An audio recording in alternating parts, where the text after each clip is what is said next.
Bonjour à tous, bienvenue sur Mostini Export, la chaîne dédiée à l'export et à l'export en Espagne en particulier. On se retrouve aujourd'hui pour un thème assez sympa puisque on va vous dire un peu comment avoir deux passeports donc quand vous travaillez à l'export.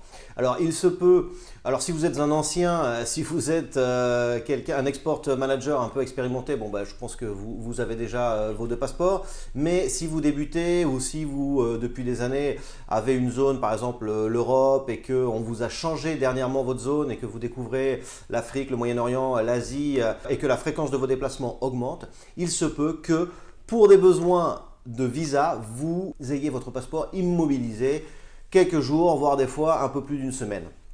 Voilà, pour les visas. Donc, la technique, qu'est-ce que c'est? C'est de rédiger une lettre, que votre employeur, avec lettre en tête de l'entreprise, rédige une lettre en disant que madame un tel, monsieur un tel, donc vous-même, est amené pour des raisons professionnelles à se déplacer sur telle zone et donc que ces mêmes pays où la personne ou vous-même allez nécessite l'immobilisation de votre passeport pour l'élaboration de visa durant plusieurs jours et qu'au niveau de votre rythme de déplacement professionnel, vous ne pouvez pas vous permettre de rester immobilisé autant de temps. Donc, raison pour laquelle vous demandez ce passeport.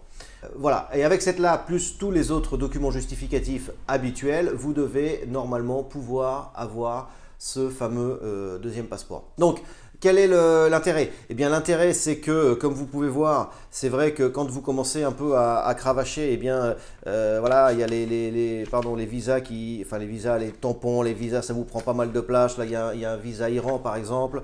Là, sur celui-là, bon, il y a un peu de Chine, pardon, Dubaï en haut, etc.